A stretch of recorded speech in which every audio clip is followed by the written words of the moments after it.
একটা প্রশ্ন এসেছে, সাহারি ও ইফতারের কোনো দোয়া আছে কি? এটি কি বাংলায় পড়া যাবে? ইফতারের আমরা দোয়ার কথা জানি ভাই। ইফতারের একটা কমন দোয়ার কথা আমরা জানি, আরেকটা দোয়া আছে আনকমন, যেটা আমরা জানি না। দুইটা দোয়া আমি বলছি। এক নম্বর হলো ইফতারের দোয়া, যেটা কমন আমরা জানি, সেটা হলো আল্লাহুম্মা লাকা সুমতু ওয়া আলা রিজকিকা আফতারতু। এই দোয়ার অর্থ হলো, হে আল্লাহ, আপনার জন্য আমি সিয়াম সাধনা করেছি, রোজা রেখেছি, আর আপনার উদ্দেশ্যেই আমি ইফতার করেছি, অর্থাৎ আপনার নির্দেশের পালনার্থে আমি ইফতার করেছি।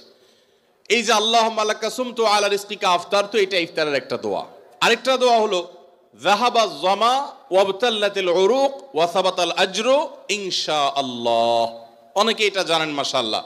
যাহাবা যামা মানে আমার পিপাসা দূর হয়ে গেছে, ওয়াবতাল্লাতিল উরুক আমার শিরা উপশিরাগুলো সব সিক্ত হয়ে গেছে, ওয়া সাবাতাল আজরু ইনশাআল্লাহ এবং আল্লাহ চাহেন তো এই রোজার বিনিময় আমার জন্য অবধারিত হয়ে গেছে। এই যে দোয়া ইফতারের, এটা কি ইফতারের আগে করবেন না মাঝখানে করবেন না শেষে করবেন? কি বলেন, ইফতারের আগে না শেষে? যারা যারা আগের পক্ষে তারা হাত তোলেন। মাশাআল্লাহ, বহু লোক। ভাইরা আমার, এই দোয়া ইফতারের পরে করবেন, আগে না। অনেকেই এই ভুলটা জানেন।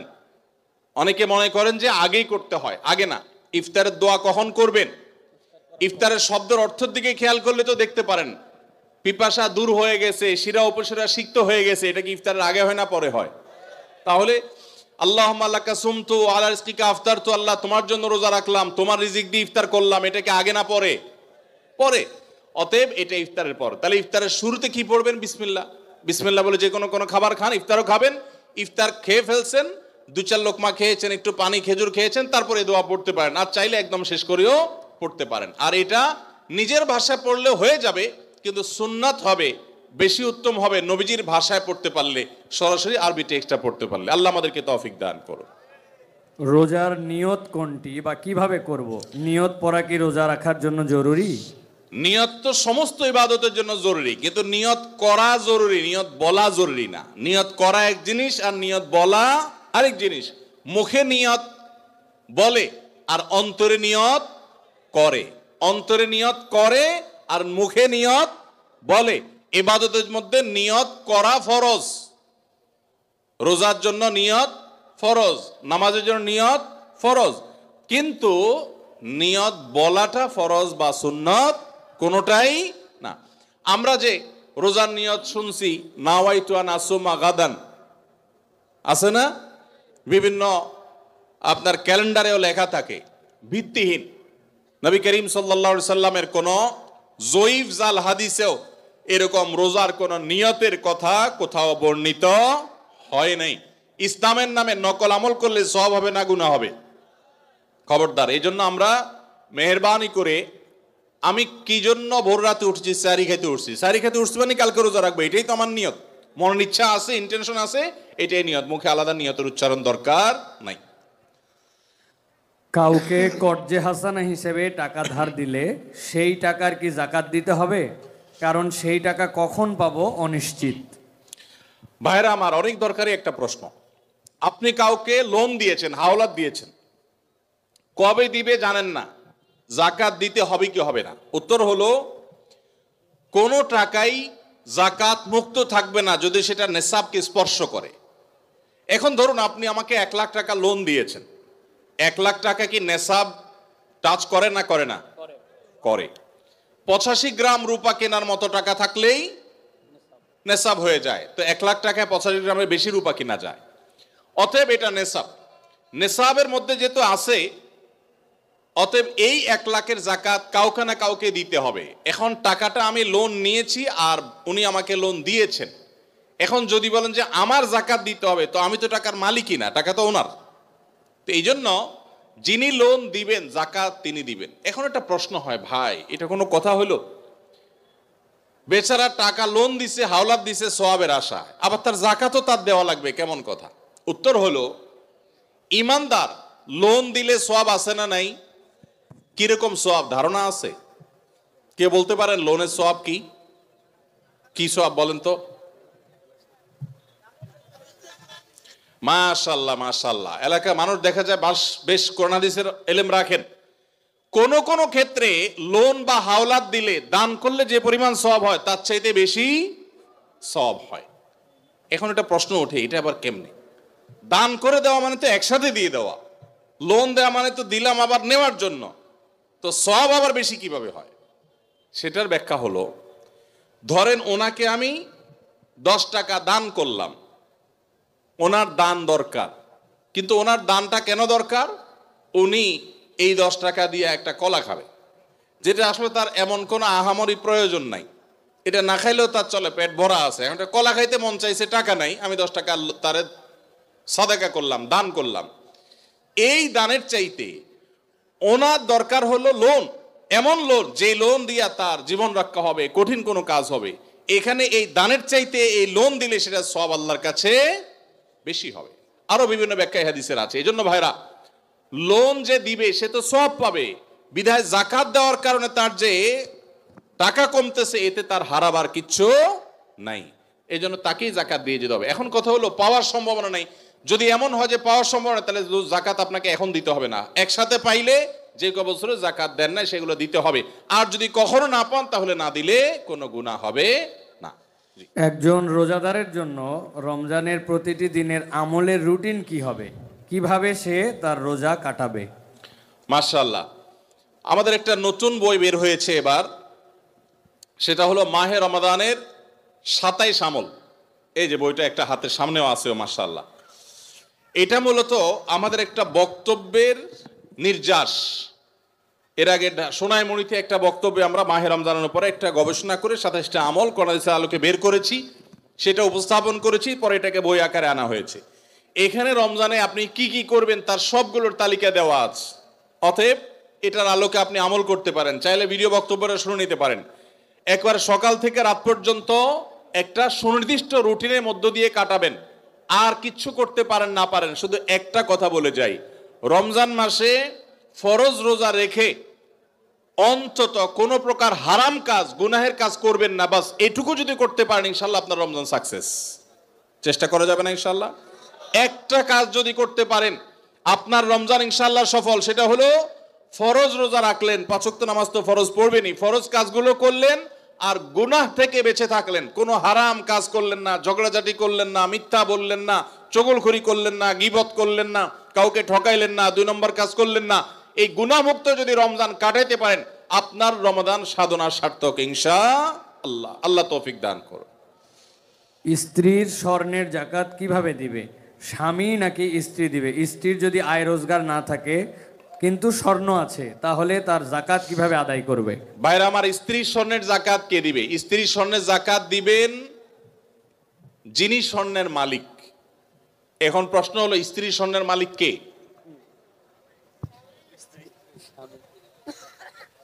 কে বলে স্ত্রী? আপনি দিয়ে দিয়েছেন একসাথে? ঠিক আছে, এদিকে একবার বলছেন স্বামী, আমার ভাই মুফতি মোহাম্মদ আলী ভাই বলছেন স্ত্রী। ভাই, উনি মুফতি মানুষ বলে ফেলছে, আমি কেমনে ওনারে ভুল বলি?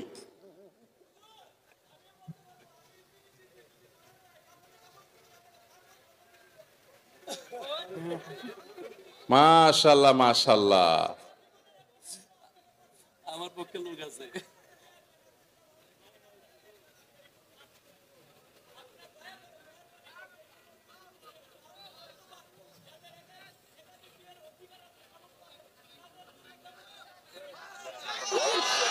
মাশাআল্লাহ। যুবক পোলাপান একটাই পায় না, আপনি কোন একাধিক? আমরা একটা চিন্তা শেষ হয়ে যেতেছি, একটারে বাপ মা বিয়ে করেন, আপনি কোন একাধিক বিয়ে করাইতে? আল্লাহ তাআলা যুবকদের একটা বিয়ে অন্তত ব্যবস্থা করুক, এরপরে যার সাধ্য তৌফিক থাকবে শর্ত সাপেক্ষে সে ইনসাফ করতে পারলে একাধিক করবে। যাই হোক ভাই, বউয়ের স্বর্ণের মালিক কি বউ না স্বামী? এটা নির্ভর করে যে স্বামী আসলে তাকে দিলে কিভাবে দিয়েছে। ধরুন এটা স্বামী দিছে বা বাপের বাড়ি থেকে পাইছেন, স্ত্রীকে যদি দিয়ে দেন তাহলে তার মালিক স্ত্রী এবং সেটা যাকাত তাকে দিতে হবে। আর যদি স্ত্রীকে না দিয়ে দেন, ব্যবহার করতে দেন, যে ঠিক আছে আপনাকে ব্যবহারের জন্য দিলাম, তাহলে সেক্ষেত্রে মালিক হবে স্বামী। এটা ক্লিয়ার করতে হবে। এখন মুশকিল হলো, স্বামী স্ত্রী যদি এগুলো নিয়ে আলাপ উঠায়, আমাদের দেশে আমরা এত ভালো, মানে অতি ভালো যেটাকে বলে, বউ যদি এখন যায় ঘরে যদি জিজ্ঞেস করেন স্বামীরে, আর বউরে জিজ্ঞেস করেন যদি যায়, আচ্ছা বলো তো দেখি তোমার এই স্বর্ণগুলো আসলে মালিকটাকে, সাথে সাথে সে বলবে ব্যাপার কি, তোমার মাথায় এই চিন্তা কেন আসলো, কাহিনী কি, তুমি কি ডানে বামে কোনো চিন্তা ভাবনা করছো, কি ব্যাপার? আমরা কত সরল সহজ চিন্তা করেন। একটা সম্পদের মালিকানা ক্লিয়ার হওয়া লাগবে কি লাগবে না? স্ত্রীকে যদি জিজ্ঞাসা করেন, আচ্ছা তোমার যে স্বর্ণগুলো আছে এগুলো আসলে মালিক কি তুমি না আমি, কে? অবশ্য আজকাল মেয়েরা এগুলো বলবে না, বেশিরভাগ মেয়েরা বলবে বলো কি, তোমার সন্দেহ হয় আমি যে এ ব্যাপারে কোনো সন্দেহ আছে? যদি স্ত্রী মালিক হয় তাহলে স্বর্ণের জাকাত স্ত্রীকে দিতে হবে। আর যদি আপনি স্ত্রীকে ব্যবহার করতে দেন, বলেন যে তুমি ব্যবহার করো, আমি চাইলে যে কোনো সব বিক্রি করে ফেলবো, তাহলে সেক্ষেত্রে আপনাকে জাকাত দিতে হবে। এখন মুশকিল হলো বেশিরভাগ ক্ষেত্রে এই সমস্ত ইস্যুতে আমরা চিটারি করি অনেকে। কিভাবে?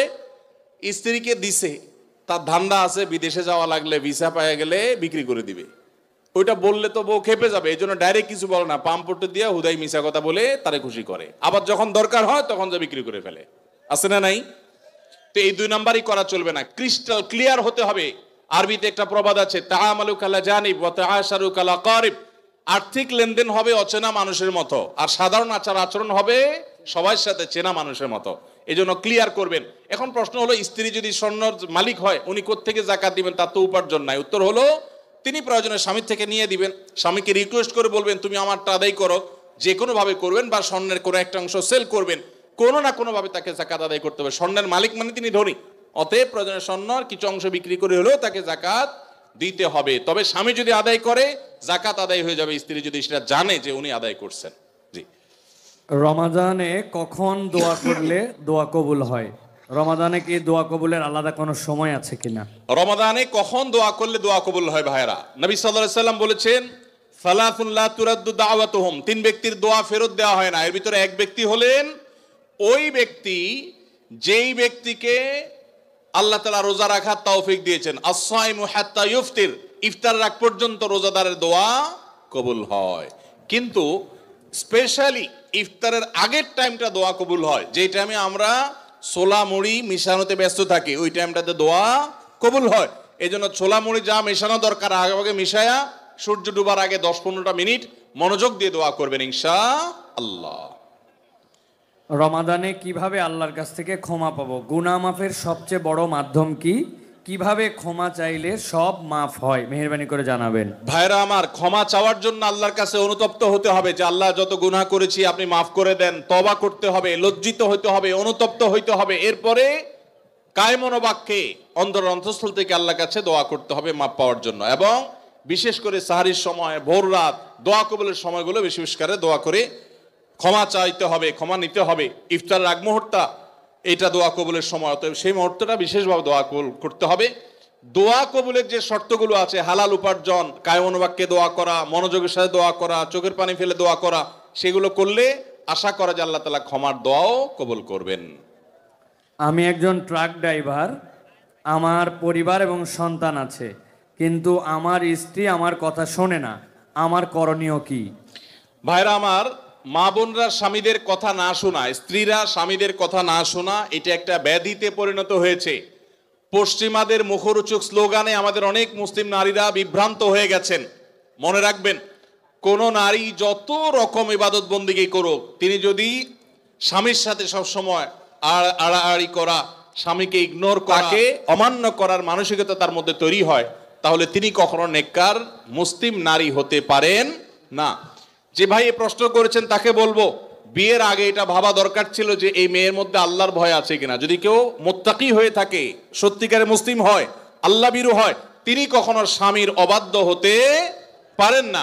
কোনো বিষয় নিয়ে মনোমালিন্য হতে পারে, মতভিন্ন হতে পারে, কিন্তু তাই বলে অবাধ্য হওয়া যেটা বলে সেটা হতে পারে না। এখন এই বোনকে আপনি মোটিভেশন দেন, তাকে ভালো মুসলমান বানাবার চেষ্টা করেন, আপনার কথা শোনানোর চাইতে তাকে আল্লাহর আনুগত্য করেন, আল্লাহর আনুগত্যে আনেন। আল্লাহর আনুগত্যে আসলে সে স্বামীর কথা এমনি শুনবে ইনশাআল্লাহ। শেষ করি, মনে হয় সময় অনেক হয়েছে, ভাইদেরও চলে যাচ্ছে। মোহাম্মদ আলী ভাই দিবে, আমি আচ্ছা, শেষ প্রশ্ন। জি। পরিচিত এক হিন্দু বোনের প্রশ্ন, যে সন্তানটা মুসলিম বাবা মার ঘরে জন্ম হয় সে সাধারণত মুসলিম হিসেবে জীবন অতিবাহিত করে, আর যে সন্তান হিন্দু বাবা মার ঘরে জন্ম নেয় সে সনাতনী ধর্মে দীক্ষিত হয়। এতে মানুষের তো কোনো হাত নেই, স্রষ্টার চাওয়াতেই তো সে হিন্দু ঘরে জন্ম নিয়েছে। মুসলমান না হলে তাকে কেন জাহান্নামে যেতে হবে? তার জন্য ধর্মান্তরিত হওয়া কি সহজ কথা? ঠিকানা দেবিদ্বার, কুমিল্লা। ধন্যবাদ। যেই হিন্দু বোন প্রশ্ন করেছেন সেই বোনকে আমি বিনয়ের সাথে বলতে চাই, আল্লাহ রাব্বুল আলামিন আমাদের প্রত্যেককে বিবেক দিয়েছেন। যাকে আল্লাহ বিবেক দেন নাই, যিনি মানসিকভাবে সুস্থ নন, সেই লোকটা এই জবাবদিহিতার আওতায় নাই। আল্লাহ যাকে সুস্থ বিবেক দিয়েছেন তাকে তার বিবেক সত্যের প্রতি অনুসন্ধান করার, সত্যের পথ খুঁজে বের করার শক্তি সামর্থ্য দিয়েছেন। এটা ঠিক যে মুসলিম পরিবারে জন্মগ্রহণ করার কারণে একজন শিশু একটা অ্যাডভান্টেজ পায় ইসলাম গ্রহণ করবার জন্য। একজন শিশু তিনি অন্য ধর্মাবলম্বী মা বাবার ঘরে জন্মগ্রহণ করার ফলে সে এই অ্যাডভান্টেজটা পায় না, এটা ঠিক। কিন্তু আল্লাহ যে তাকে বিবেক বুদ্ধি দিয়েছেন, সেই বিবেক বুদ্ধি খরচ করা তার কর্তব্য। তার কাছে ইসলামের দাওয়াত যদি পৌঁছে থাকে, ইসলাম যে একমাত্র সত্য ধর্ম, সেই আহ্বান যদি পৌঁছে থাকে, আল্লাহ কোরআনে বলেছেন ইন্নাদ-দীনা ইনদাল্লাহিল ইসলাম, ইসলাম হলে আল্লাহর কাছে একমাত্র মনোনীত দিন। আল্লাহ বলেছেন ওয়া ইয়াবতাগি গায়রাল ইসলামি দীনান ফালান ইউকবালা মিনহু, যে ব্যক্তি ইসলাম ছাড়া অন্য কোন ধর্মকে দিন হিসাবে গ্রহণ করবে সেটা আল্লাহর কাছে অ্যাকসেপ্ট হবে না। এই যে অ্যাকসেপ্টেড হবে না দিন ছাড়া অন্য, ইসলাম ছাড়া অন্য কোনো কিছু, এই দাওয়াত পৌঁছার পর তার দায়িত্ব হয় তার বিবেককে খরচ করা, এটা আসলেই সত্য দিন কিনা সেটা অনুসন্ধান করা। সে এতটুকু যদি না করে তাহলে সে তো আল্লাহর কাছে দায়ী হবে। হ্যাঁ, যেটা আপনি বলেছেন যে অমুসলিম পরিবারে জন্মগ্রহণ করে ইসলাম গ্রহণ করা কি সহজ কাজ?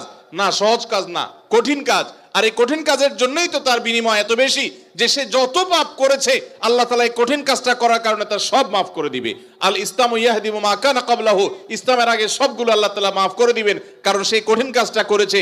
মুসলমানকে তো এরকম আল্লাহ তাআলা তার পুরো প্রোফাইল ডিলিট করে দেওয়ার মতো কথা বলেন নাই। এটা নতুন ইসলামে যারা আসবেন তাদের জন্য রয়েছে। আর যারা খ্রিস্টানদের সম্পর্কে আল্লাহ বলেছেন আহলে কিতাবদের সম্পর্কে যে তারা যদি ইসলামে আসে তাদেরকে ডাবল সওয়াব আল্লাহ তাআলা দিবেন, কষ্ট হবে, ফ্যামিলির বিরুদ্ধে তাকে যেতে হবে। এই জন্যই তো আল্লাহ তাআলা এই রিওয়ার্ডগুলো তাকে দিচ্ছেন। আল্লাহ আমাদের সবাইকে হেদায়েত লাভ করার তৌফিক দান করুন। কাউকে আল্লাহ তাআলা মুসলিম বাবা মার ঘরে জন্মগ্রহণ করিয়ে অ্যাডভান্টেজ দিয়েছেন, কাউকে আল্লাহ তাআলা মুসলিম সোসাইটির মধ্যে রেখে অ্যাডভান্টেজ দিয়েছেন, কাউকে আল্লাহ বিবেক বুদ্ধিতে শার্প রেখে তাকে অ্যাডভান্টেজ দিয়েছেন। অ্যাডভান্টেজ সবাই কম বেশি পাচ্ছে, তবে আমাদের কাছে শুধু নিজেদের দুর্বলতাটাই চোখে পড়ে।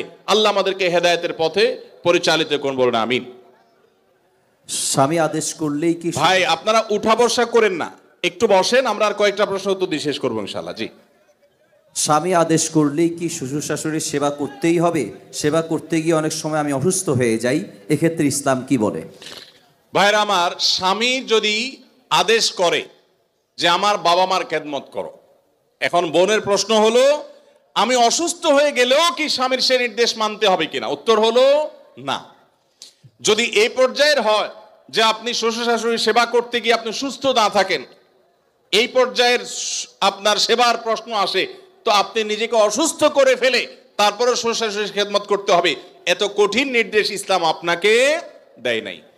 তবে এ জাতীয় ইস্যুতে আমি অনুরোধ করব, কোনো ভালো বিচক্ষণ বিদগ্ধ আলেমের কাছে দেখা করে উভয়ের পরিস্থিতি পর্যালোচনা করে অ্যাসেসমেন্ট করিয়ে তারপর সমাধান নেওয়ার চেষ্টা করবেন। কারণ এখানে আপনার কাছে যেটাকে মনে হচ্ছে বাড়াবাড়ি, আদতে সেটা খুব নর্মাল বিষয় হতে পারে।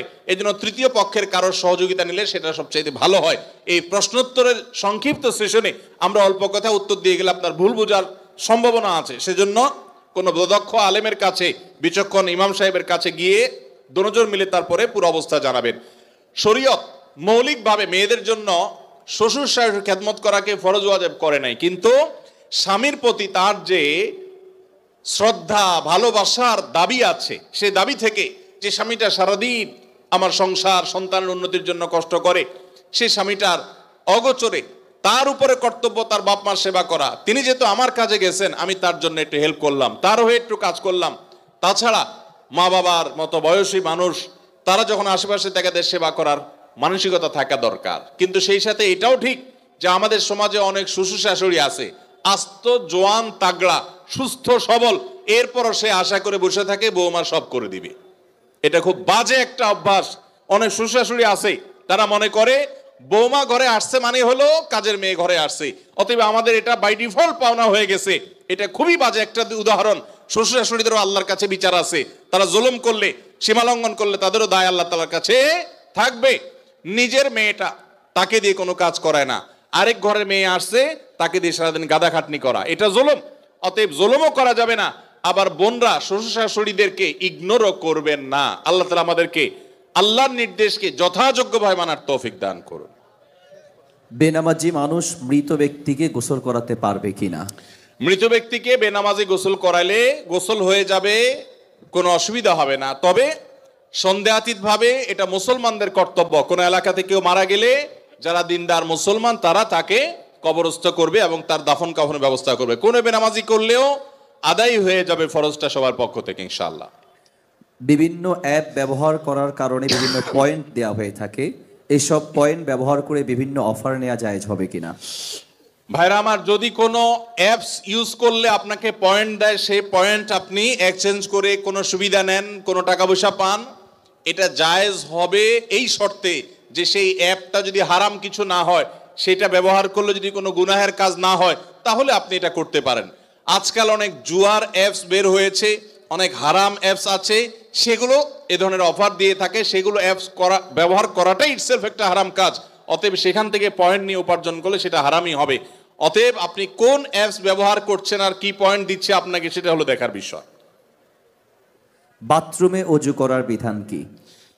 একটা মোস্ট কমন প্রশ্ন, বাথরুমে অজু করার বিধান কি? ভাইরা আমার, বাথরুমের ভেতরে কমোড বা প্যান, এটার সাথে আপনার অজুর যে টেপ বা বেসিন, এটার যদি কোনো পার্থক্য না থাকে, অর্থাৎ মাঝখানে কোনো আড়াল বা ব্যবধান না থাকে, তাহলে এই জায়গায় অজু না করে অজুটা বাহিরে কোনো ট্যাপে করা উত্তম।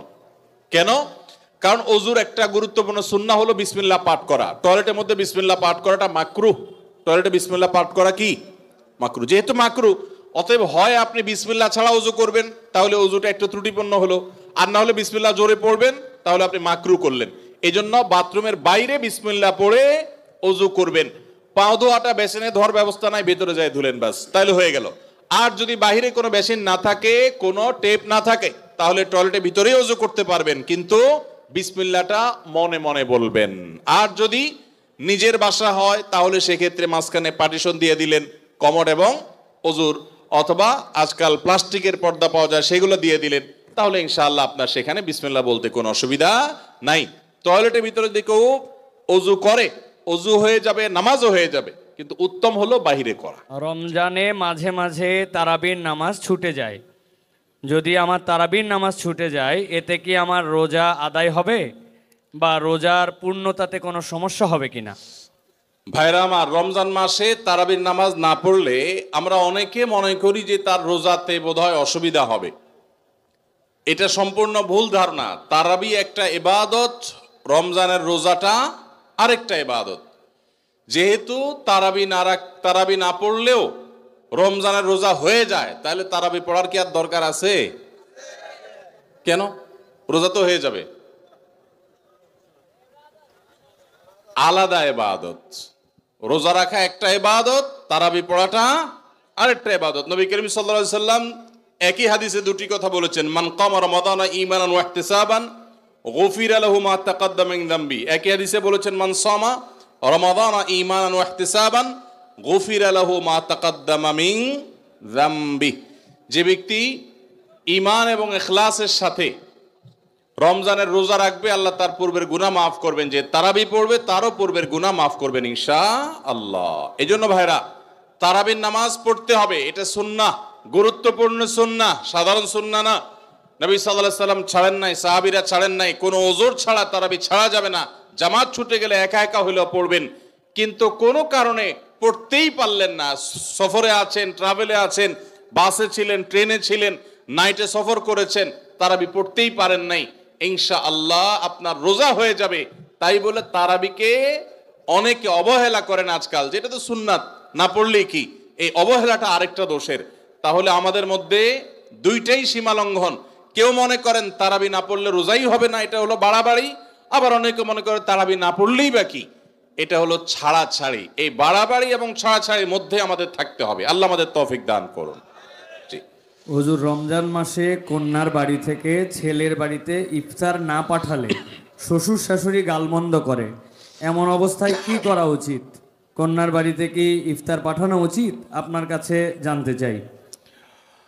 ভাইরা আমার, আমাদের সমাজে বহুল প্রচলিত, বহুল প্রতিষ্ঠিত কুসংস্কারগুলোর মধ্যে থেকে একটি হলো এটি যে মেয়ের বাবার বাড়ি থেকে রমজান আসলে ইফতারের বিভিন্ন আইটেমের জন্য ছেলে, ছেলের মা, ছেলের বাবা, ছেলের গোষ্ঠী, ছেলের বিভিন্ন মহিলারা, ওই ফ্যামিলির তারা অপেক্ষায় থাকে।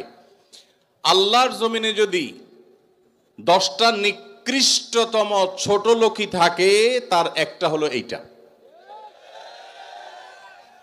যুবক ভাইরা, কোন যুবক হাত তুলে বলতে পারবেন যে আমার শ্বশুরবাড়ি থেকে রমজান উপলক্ষে এরকম কোন ভিক্ষাবৃত্তি আমরা করতে দেই নাই? বলতে পারবেন কেউ? দেখি কার কার বুকে পাঠা বল আছে, হাত তোলেন। হয় নাই যাদের। বাবাজি আপনি হাত তুলছেন, আপনাদের আমল তো এগুলো ছিলই না। আপনি হুদাই ক্রেডিট নিচ্ছেন কেন? এগুলো তো নতুন, আমাদের দেশে নতুন ফিতনা শুরু হয়েছে। এই দাঁড়িয়ালা ভাই, আপনি হাত তুলছেন কি বুঝা? বলেন বলেন কি বুঝে হাত তুললেন? আপনার শ্বশুরবাড়ি থেকে ইফতার আসে নাই? হ্যাঁ, আসে নাই? বিয়ে করছেন? হ্যাঁ, বিয়ে করছেন, শ্বশুরবাড়ি থেকে ইফতার আসে নাই? গরিব তারা, মানে কারণ কি? ভাইয়েরা আমার, এদেশ থেকে যৌতুককে ওলামায়ে কেরাম মিম্বর থেকে, মাহফিলের মঞ্চ থেকে ঝেঁটিয়ে বিদায় করেছেন, আলহামদুলিল্লাহ। যৌতুকের অভিশাপ থেকে এদেশকে মুক্ত করেছেন ওলামায়ে কেরাম। এক চেটিয়া অবদান এদেশের ওলামায়ে কেরামের এই কাজটার। যৌতুক চলে গেলে কি হবে? ইফতারের নামে যৌতুক এখনো বাকি আছে, এইটা আমাদের দূর করতে হবে কি হবে না? অনেক যুবক আছে, তারা বলে যে আমার শ্বশুরবাড়ির লোকেরা খুশি মনে দেয়। ভালো করে শুনে রাখেন, 2 নাম্বারের অপর নাম হলো এখন খুশি মনে দেওয়া। ঘুষখোর সেও বলে খুশি হয়ে দিস, যৌতুকখোর সেও বলে বেহিসাব খুশি হয়ে দিস। শুধু খুশি হয়ে না, জোর করেও দেয়। জোর করে দিবে না কি করবে? তার মেয়েটা শান্তি দরকার তার। আপনি যদি বাপের বেটা হয়ে থাকেন, মুসলমানের সন্তান হয়ে থাকেন, বিনয়ের সাথে শাশুড়িকে বলবেন, শ্বশুরকে বলবেন কোনো কিচ্ছু আমার এখানে পাঠাবেন না, পাঠালে আমি মনে কষ্ট পাবো, উল্টা পারলে আমি দিব। একটা কথা আমি সবসময় বলি ভাই, একটা মেয়েকে কষ্ট করে গর্ভধারণ করা, জন্মের পর থেকে নিয়ে তাদেরকে পড়ালেখা ভরণ পোষণ দিয়ে বড় করে যখন সে সার্বিকভাবে একজন পূর্ণাঙ্গ মানুষে পরিণত হয়েছে, সুশিক্ষিত হয়েছে, সুস্থ সবল হয়েছে, সুঠামদেহী হয়েছে, তখন তাকে ছেলে পক্ষের হাতে তুলে দেয়। সারা জীবন এই মহিলাটার পেছনে ইনভেস্ট করেছে কে? তার বাবা মা। আর ভোগ করছে কে? স্বামী এবং স্বামীর ফ্যামিলি। ঠিক না ভাই? ঠিক। পড়ালেখা করাইছে মেয়ের বাপ মা, ওই পড়ালেখা দিয়া, ওই শিক্ষা দিয়া স্বামীর ছেলে মেয়েকে সে পড়ালেখা করায়। ঠিক না ভাই? ঠিক। রান্না বাড়াটা শিখাইছে তার মা, ওই শিক্ষা দিয়ে রান্না বাড়া করে খাওয়ায় কারে? স্বামীকে, শ্বশুর শাশুড়িকে। ঠিক না ভাই? ঠিক। তাহলে উচিত হলো ছেলে পক্ষের মেয়ে পক্ষকে এটা বলা, বেহিসাবকে বলবে, ছেলের বাবা মেয়ের বাবাকে বলবে বাবাজি বা ভাই, আপনার মেয়ে, তাকে মানুষ করতে যত টাকা পয়সা লাগছে তার সব কিছু আমি দিতে চাই। এরপরও তো কোনো মানুষ কেনা যায় না, এটা কেনার জন্য দেওয়া না, অন্তত কৃতজ্ঞতা আদায়ের জন্য দেওয়া, এটা বলা দরকার ছিল। সেটা না করে উল্টা আস্ত একটা মেয়ে দিয়ে দিল, তার সাথে আবার আপনি যৌতুক আশা করছেন। আপনার চাইতে বড় ছোট লোক আল্লাহর জমিনে আর হতে। এই সমস্ত ভিখারিদেরকে ধরে ধরে আসুন্নাহ ফাউন্ডেশন ইফতার প্রজেক্টের জন্য পাঠায় দিবেন। আপনাদের এই মাঠেও ইফতার বিতরণ হয়, যাদের শ্বশুর বাড়ি থেকে ইফতারের দরকার হয় এদের সবাইকে আমাদের ওখানে পাঠিয়ে দিবেন। কথা বুঝে আসছে? এখন এরপর থেকে হুদাই যায় আমাদের ওখানে সিরিয়াল ধরবে। সিরিয়াল ধরলে সবাই ইফতার পাবে। শর্ত হলো সে প্রকাশ্যে ঘোষণা দিবে, আমি শ্বশুরবাড়ি থেকে ইফতার প্রত্যাশী ছিলাম, কিন্তু সেখান থেকে ইফতার পাওয়ার কোনো ক্ষীণতম সম্ভাবনা না থাকায় আমি নিরুপায় হয়ে এখন আসুন্নাহ ফাউন্ডেশনের দ্বারস্থ হয়েছি। এইটা যদি আপনি ঘোষণা দিতে পারেন আমাদের দিতে কোনো অসুবিধা নেই ইনশাআল্লাহ। ভাইরা আমার, এই কুসংস্কার আমরা দূর করবো তো ইনশাআল্লাহ। খুশি মনে বলতে কোনো কিচ্ছু নাই। খবরদার, মেয়ে পক্ষ যদি ইফতার পাঠায় ছেলে পক্ষ পাঠায় না কেন? মেয়ে পক্ষ যদি 2 আনা পাঠায় ছেলে পক্ষ 4 আনা পাঠানো উচিত। অনেক মহিলারা আছে ফ্যামিলির, তারা খোঁচাখুচি করে বৌমাকে। আল্লাহ আমাদের এই কুসংস্কার থেকে মুক্ত থাকার তৌফিক দান করুন। রোজা রেখে কোনো চুল বা নখ কাটা যাবে কিনা? রোজা রেখে চুল বা নখ কাটা যায় আপনাদের এলাকায়? যায়? আলহামদুলিল্লাহ, সহজ মাসালা। রোজা রেখে চুল বা নখ কাটলে রোজার কোনো অসুবিধা হয় না। রোজা রেখে সরিষার তেল গায়ে মাখলো কোনো অসুবিধা নেই। কোনো আপনার স্নো পাউডার ইত্যাদি ব্যবহার করলে এগুলোর কোনো অসুবিধা নাই, রোজা হয়ে যাবে ইনশাআল্লাহ। একজন 2টা প্রশ্ন করছেন। এক প্রশ্ন হচ্ছে, স্বামীর কথা শোনাটা যতটা জরুরি স্ত্রীর কথা শোনাটা কি ততটা জরুরি নয়? স্বামীর কথা যতটা শুনবেন স্ত্রীর কথাটাও কি ততটা শুনবেন কিনা? দেখুন, পৃথিবীতে ফ্যামিলি ব্যবস্থাপনা ইসলামে একটা আছে, আর এর বাইরে পশ্চিমাদের আরেকটা আছে। 2টা সিস্টেম। ইসলামের ফ্যামিলি ব্যবস্থাপনা হলো আল্লাহ তাআলা কোরআনে পরিষ্কারভাবে নির্দেশ করেছেন, আর রিজালু কাওয়ামুনা আলান নিসা। পুরুষদেরকে আল্লাহ রাব্বুল আলামিন নারীদের উপরে দায়িত্বশীল করেছেন, তাদেরকে আল্লাহ তাআলা অভিভাবক বানিয়েছেন। এখন যদি কেউ নারী এবং পুরুষকে সমান সমান করতে চায় তাহলে তার পরিণতি কি হতে পারে পশ্চিমের দিকে তাকালে বুঝতে পারবেন। ভাইরা আমার, একটা ছোট্ট মুদি দোকানও যদি আপনি চালাইতে হয়, একজন মালিক আরেকজন শ্রমিক বা কর্মচারী থাকা লাগে কি লাগে না? 2 জনই মালিক, সমান সমান শেয়ার, দুজনই দোকানটা পরিচালনা করে, দোকানটা ঠিক মতো চলবে? কারণ সকাল বিকাল গন্ডগোল বাঁধবে, ঠিক না বেঠিক? এভাবে কোনো দোকান যদি না চলে তাহলে একটা সংসার কখনো সুষ্ঠুভাবে চলতে আপনি কাউকে না কাউকে অভিভাবক মানতেই হবে। হ্যাঁ, এর মানে এই না যে অভিভাবক যা খুশি তা করতে পারে, জুলুম করতে পারে, অন্যায় নির্দেশ দিলেও সে অধিকার আছে, সেটা ইসলাম বলে না, কখনো বলে না। ভাইরা আমার, আজকের পৃথিবী নারীদেরকে সমান অধিকার দিতে বলে, ইসলাম ন্যায্য অধিকার দিতে বলে। ইসলাম কি দিতে বলে? সমান দিলে সব সময় সমতা হয় না, ন্যায্য দিলে সব সময় সমতা, ন্যায্যতা যেটা যৌক্তিকতা সেটাই হয়। আল্লাহ আমাদেরকে বুঝার তৌফিক দান করুন। মা বোনরা যদি যৌক্তিক কোনো আবদার চাহিদা পেশ করেন সেটা স্বামী কখনো কখনো শুনতে বাধ্য যদি সেটা তার অধিকারের বিষয় হয়, আর কখনো কখনো বাধ্য না হলেও স্বামীকে আল্লাহ তাআলা উদ্বুদ্ধ করেছেন। নবী করিম সাল্লাল্লাহু আলাইহি সাল্লাম তার স্ত্রী আমাদের মা আয়েশা রাদিয়াল্লাহু তাআলা আনহাকে খেলা দেখতে নিয়ে গেছেন।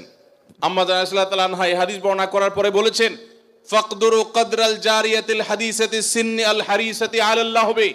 ও দুনিয়ার পুরুষেরা, যুবকেরা, স্বামীরা শুনে রাখো, আল্লাহর নবী সাল্লাল্লাহু আলাইহি সাল্লাম নবী হওয়ার পরও, এত ব্যস্ত মানুষ হওয়ার পরও তিনি তার স্ত্রী হিসেবে আমি যখন তার কাছে খেলা দেখতে চেয়েছি তিনি নিয়ে গেছেন, যতক্ষণ পর্যন্ত আমি নিজে বিরক্ত হয়ে উঠে না আসি ততক্ষণ পর্যন্ত নবী সাল্লাল্লাহু আলাইহি সাল্লাম বসেছিলেন, আমাকে নিয়ে আসেন নাই, বলেন নাই আয়েশা চলো আর কত দেখবা, এটা বলেন নাই। অতএব তোমরা তোমাদের কম বয়স্ক যে সমস্ত স্ত্রীগণ আছেন তাদের বিনোদনের প্রতি, আনন্দের প্রতি তোমরা খেয়াল রাখবে, এটা আম্মা জান আয়েশা বলেছেন। তাহলে বোঝা গেল স্ত্রী যদি কিছু চায় সেটা পূরণ করবার জন্য স্বামী যথাযোগ্য চেষ্টা করবেন, যদি অন্যায্য না হয়, অন্যায় না হয়, অযৌক্তিক চাওয়া না হয়। কিন্তু এর মানে এই না যে ইসলাম সবাইকে সমান অধিকার দিয়েছে, সমান অধিকার দিলে মারামারি ছাড়া আর কিচ্ছু হবে না। পশ্চিমে যান, কোনো সংসার বলতে কিচ্ছু নাই। গত সপ্তাহের কথা, নিউজিল্যান্ডের একটা শহরে অকল্যান্ডে আমাদের এক প্রবাসী বাংলাদেশি ভাই বুয়েটিয়ান, উনি ওনার বাসায় উনি নিয়ে গেলেন ফজরের নামাজ পড়ে, মসজিদ থেকে পাশে ওনার বাসা। তো ওনার বাসায় গিয়ে আমি একটু আশপাশে কিছু গাছ টাছ দেখলাম, দেখে বের হচ্ছি। উনি আমাকে দুটা জিনিস দেখালেন। এক হলো বললেন যে ভাই আপনি যে সবজি চাষ করেন ঢাকায়, ওই ভিডিও দেখার পর আমার ওয়াইফের চাপে আমি এই যে লাউ গাছ লাগাইছি, সেই লাউ গায়ে অনেক লাউ ধরছে। চিন্তা করলাম আমরা কাজ করছি এখানে 11,500 কিলোমিটার দূরে আমল হয়েছে আলহামদুলিল্লাহ, 11,500 কিলোমিটার দূরে। তো তার একজন প্রতিবেশী বৃদ্ধ, বয়স 65 থেকে 70 হবে, এই ভদ্রলোকের সাথে আমার পরিচয় করায় বললেন যে আমার নেইবার, আমার প্রতিবেশী। তো আমি বললাম যে তার বাসা যে শুনশান নীরব, ব্যাপার কি? তো বলে যে তার বাসায় কেউ নাই, তার কোনো ফ্যামিলির সদস্য নাই, 20 বছর সে এই বাসাতে আছে, কোনো সদস্য নাই, বয়স 65 থেকে 70। গায়ে দেখি যে ময়লা আবর্জনা লেগে আছে, ভোরবেলা কোত্থেকে কাজ করে আসছে, পরিশ্রম করে খায় দায়। আমি অবাক হয়ে গেলাম। আমাদের দেশে একজন বৃদ্ধ মানুষ 20 বছর ধরে একা একা তিনি উপার্জন করে চলতে হয়, তার দেখভাল করার কেউ নাই। এটা কি কল্পনা করা যায়? আপনি যদি ট্রাভেল করেন সারা দুনিয়াতে দেখবেন বৃদ্ধ বৃদ্ধ মহিলা 60, 65, 70, 80 বছর একা একা ট্রাভেল করছে, কেউ তাদের সাথে নাই। ইসলাম যে পরিবার ব্যবস্থাপনা রেখেছে, এটার উপরে পোদ্দারি করতে গিয়ে গোটা পৃথিবীর বেশিরভাগ দেশগুলো নিঃস্ব হয়ে গেছে। অতএব আমরা যারা আল্লাহর বিধানের সাথে পাল্লা দিতে যাব, তাদের গোল্লায় যাওয়া ছাড়া কোনো উপায় থাকবে না। মেয়েদেরকে ইসলাম সমান অধিকার দিতে বলে না, কোনো কোনো ক্ষেত্রে ছেলেদের চাইতে বেশিও দিতে বলে, আবার কোনো কোনো ক্ষেত্রে কমও দিতে বলে, যেখানে যতটুকু প্রয়োজন ততটুকু। অতএব শেয়ানে শেয়ানে সমানে সমানে যদি নড়তে চান, তো ওদের যে অবস্থা হয়েছে, সংসার ভেঙে গেছে, পরিবার ব্যবস্থা ভেঙে গেছে, সে অবস্থা আমাদের হবে। আমি ওই ভাইকে জিজ্ঞেস করলাম, এই লোকটা ফ্যামিলি ছাড়া কেন থাকে? কারো কি একা থাকতে ভালো লাগে? তখন তিনি আমাকে বললেন, ভাই সাধে থাকে না, এই জন্য ফ্যামিলি ছাড়া থাকে যে বউয়ের সাথে তো 2 দিনে বেশি 3 দিন বনবে না। নিয়ম হলো, আইন হলো, বেশিরভাগ উন্নত দেশগুলোর আইন একই রকম। 3 বছর যদি বিবাহ লাস্টিং করে, বিচ্ছেদ হলে স্বামীর যা উপার্জন আছে তার অর্ধেক স্ত্রী, স্ত্রীর যা উপার্জন আছে তার অর্ধেক স্বামী পেয়ে যাবে। এই আইনের কারণে মানুষ বিবাহ করতে চায় না, অবৈধ সম্পর্ক দিয়ে সে কাজ সারে, যার কারণে সন্তান হয় না, জেনারেশনের মধ্যে গ্যাপ তৈরি হয়ে যাচ্ছে। আল্লাহ তাআলা আমাদেরকে ইসলামের মতো সুমহান জীবন বিধান দিয়েছেন, এর চেয়ে যৌক্তিক, এর চেয়ে সুন্দর, এর চেয়ে সুখ, এর চেয়ে দাম্পত্য শান্তি আর কোন সমাজে কল্পনা করা যায় না। আল্লাহ তাআলার শুকর সেজন্য। কাউকে যদি কালো জাদু করা হয়, ব্ল্যাক ম্যাজিক করা হয়, তাহলে আমরা বুঝতে পারবো কিভাবে? এবং এই কালো জাদু থেকে বাঁচার উপায় কি? কোনো আলেমের কাছে যেতে হবে নাকি নিজে নিজে আমল করলেই চলবে? ভাইরা আমার, কাকে কালো জাদু করা হয়েছে, কাকে করা হয় নাই, এটা বোঝাটা খুবই সিম্পল এবং খুবই সহজ একটা ব্যাপার। বিশেষ করে কিছু আলামত আছে, যে আলামতগুলো খুব সহজেই দেখে বোঝা যায় এই লোকটা ব্ল্যাক ম্যাজিকের রোগী বা জাদুর রোগী। আপনারা জানেন যে আমাদের সমাজের এক শ্রেণীর মানুষ এই কালো জাদুতে বিশ্বাস করে না। যদি কেউ কোরআনের জীবন্ত মুজিজা আর অলৌকিকত্ব দেখতে চায়, তাহলে সে কালো জাদু গ্রস্ত রোগীর মধ্যে কোরআনের আয়াত দিয়ে যে ট্রিটমেন্ট করা হয়, এটা দেখে সে আল্লাহর কুদরত দেখতে পাবে, কোরআনের মিরাকল দেখতে পারে। তো কালো জাদু এটা কোনো মানুষকে আক্রান্ত করলে সচরাচর সাধারণত কোনো ওষুধে কোনো কাজ হয় না, কোনো চেক আপে কোনো রোগ ধরা পড়ে না, দিন দিন অসুস্থ হয়ে যায়, খুব ভয়ঙ্কর একটা পর্যায়ে চলে যায়। একটি বর্ণনা আছে, কালো জাদু এটা মানুষকে কবর পর্যন্ত আর ওঁটকে পাতিল পর্যন্ত নিয়ে যায়, তার মানে শেষ করে ফেলে দেয়, নানা রকমের ক্ষতিগ্রস্ত মানুষকে করে। এবং আজকাল আপনারা দেখেছেন অনেকেই বিভিন্ন ফুটবল টিমের ভালো ভালো খেলোয়াড়দেরকে কালো জাদু করা হয়, এবং এগুলো নিয়ে ইন্টারন্যাশনাল মিডিয়াগুলোতে বেশ ফলাও করে আপনার নিউজ প্রকাশ করা হয়। এবং সমস্ত দুনিয়াতে মানুষের কাছে যেটা ওপেন সিক্রেট এখন, যে বড় বড় খেলোয়াড়দেরকে ব্ল্যাক ম্যাজিক করা হয়, এবং সেটার যে প্রভাব হয় সেটাও মানুষের কাছে দিনের আলো মতো পরিষ্কার। তাহলে আমার বুঝতে অসুবিধা কোথায়? বরং কোরআন যেটার কথা বলেছে সেটা বাস্তবায়ন দেখতে পেরে আমার ঈমান আরো বেড়ে যাওয়ার কথা। কিছু মানুষ আছে যে কোনো রোগ ধরা পড়ে না কিন্তু অসুস্থ হয়ে যাচ্ছেন, অস্বাভাবিক পর্যায়ে হয়ে যাচ্ছেন, এরকম বিষয়গুলো কালো জাদুর আক্রান্ত হওয়ার আশঙ্কা অনেক বেশি। ঠিক একইভাবে অনেকের অতিরিক্ত হাই আসে, অতিরিক্ত সীমাতিরিক্ত হাই আসে। হাই তোলাটা কিছু একটা লিমিটেশন আছে, যে এই পর্যন্ত হাই তোলা এটা স্বাভাবিক, কিন্তু যখন অস্বাভাবিক পর্যায়ে পর্যন্ত চলে যাবে তখন সেটা কোনো কোনো ক্ষেত্রে ব্ল্যাক ম্যাজিকের রোগী হওয়ার আলামত থাকে। দিন দিন শুকায় যাওয়া, নানা রকমের পরিস্থিতি আছে। সবচেয়ে বড় পরীক্ষা করার উপায় হলো সূরা বাকারা সহ বিভিন্ন রুকিয়ার অ্যাপস চালু করে দিলে, ভিডিও চালু করে দিলে, তেলাওয়াত চালু করে দিলে যদি এটা শোনার পরে অস্থির হয়, পেরেশান হয়, তাহলে এই লোকটার মধ্যে কালো জাদুর আশঙ্কা অনেক জোরালো, যে সে সহ্য করতে পারে না তেলাওয়াত। একজন সাদা মানুষ মুসলমান সহ্য করে, কিন্তু সে তেলাওয়াত বন্ধ করতে বলে, আজান সহ্য করতে পারে না। এরকম বিষয়গুলো সাধারণত ব্ল্যাক ম্যাজিক কাউকে করা হয়েছে তার একটা আলামত হয়। সবচেয়ে ভালো হয় ভালো কোনো রাকির কাছে গেলে তারা এটাকে অ্যাসেসমেন্ট করতে পারে বিভিন্নভাবে এবং ধরা পড়ে যে তার কালো জাদু হয়েছে কি হয় নাই। আজকাল এই আপনার রাকিদের নামে অনেক লোকজন আছে যারা কবিরাজি করে, উল্টাপাল্টা পদ্ধতি করে, ভালো মানুষও কালো জাদুর রোগী বানায় দেয়। অনেকে আছে নাম বাপের নাম বললে বলে দেয় যে জাদু করছে কি করছে না, এগুলো সবই বোগাস এবং এগুলো কোনো সঠিক পদ্ধতি না। আমার পরিচিত একজন বলল যে আমার এক দাদা বহু আগে মারা গেছেন, তো এরকম এক কবিরাজের কাছে যাই বললাম আমার দাদার নামে এটা, তার বাপের নামে এটা, দেখেন তো তার কোনো জাদু টাদু আছে কিনা। বলে হায় হায় রে, শেষ করে ফেলছে, তো আর বেশি দিন বাঁচবে না, অথচ উনি মরে শেষ। তো এরকম ভণ্ডামি ভাওতাবাজিও আছে।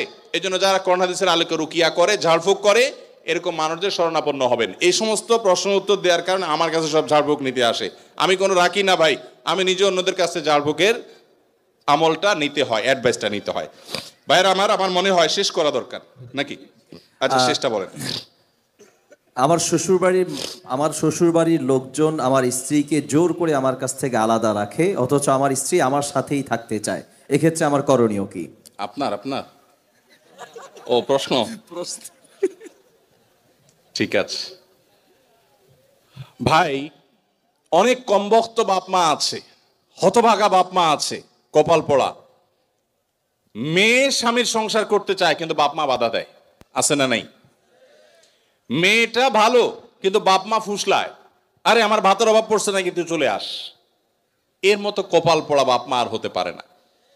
বাইরে আমার বেশিরভাগ সংসারে স্বামী স্ত্রীর মধ্যে অশান্তি সৃষ্টি করে তৃতীয় পক্ষ। কারা করে? তৃতীয় পক্ষ।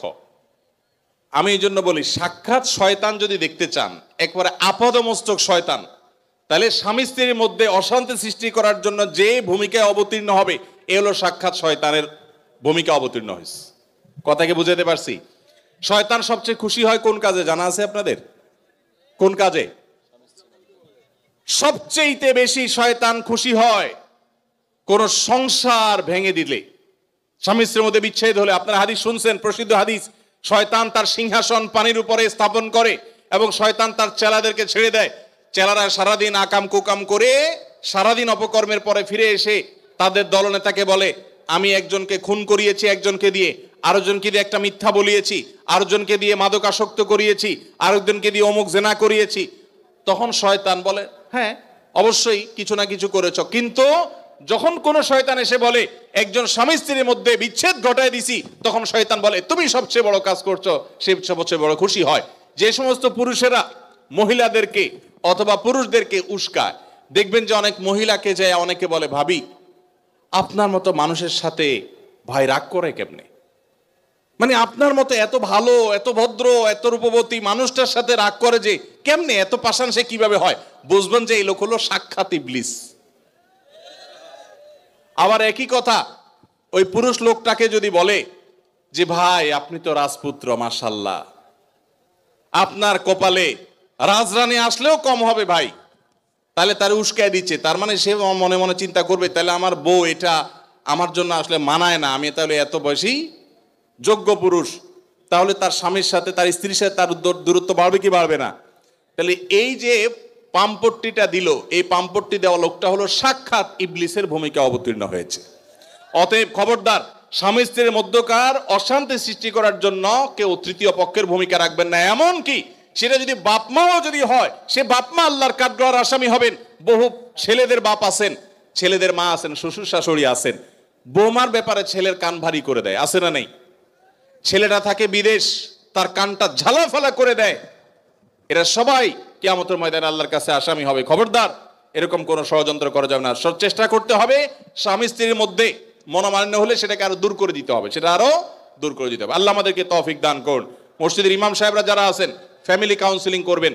এলাকাতে কোথা স্বামী স্ত্রীর সাথে মনোমালিন্য চলছে, তাদের মধ্যে সালিসি করবেন, তৃতীয় পক্ষ হয়ে মিলাবার চেষ্টা করবেন, ভাঙার চেষ্টা করবেন না। আল্লাহ আমাদেরকে তৌফিক দান করুন। যে মা বাপ তার মেয়েকে ফুসলাচ্ছে স্বামী সংসার না করার জন্য, যৌক্তিক শরঈ কোনো কারণ ছাড়া যদি এটা করেন, তারা কবিরা গুনাহে লিপ্ত হোক। তারা মা বাপ সন্তানকে তারা আল্লাহর নির্দেশ থেকে বাহিরে তারা নিতে চাচ্ছে। ফ্যামিলি ব্যবস্থাপনা এবং দাম্পত্য জীবনের সুখ শান্তি ইসলামে খুবই গুরুত্বপূর্ণ বিষয়। আল্লাহ তাআলা আমাদেরকে বুঝার তৌফিক দান করুন। ভাইরা আমার, আলহামদুলিল্লাহ দীর্ঘ সময় পর্যন্ত আপনারা অনেক কথা শুনেছেন। আর অনেক প্রশ্ন আমার কাছে ছিল। এই প্রশ্নের উত্তর ইনশাআল্লাহ বিদিল্লাহ আমরা অন্য কোথাও, বগুড়াতে পরশুদিন আমাদের প্রোগ্রাম আছে ইনশাআল্লাহ, সেখানে আমরা সর্বশেষ এবছরের প্রোগ্রাম ইনশাআল্লাহ, সেখানে আমরা উত্তর দেওয়ার চেষ্টা করব। আমরা যে সমস্ত কথা শুনলাম, জানলাম, বুঝলাম, আল্লাহ আমাদের সবাইকে আমল করার তৌফিক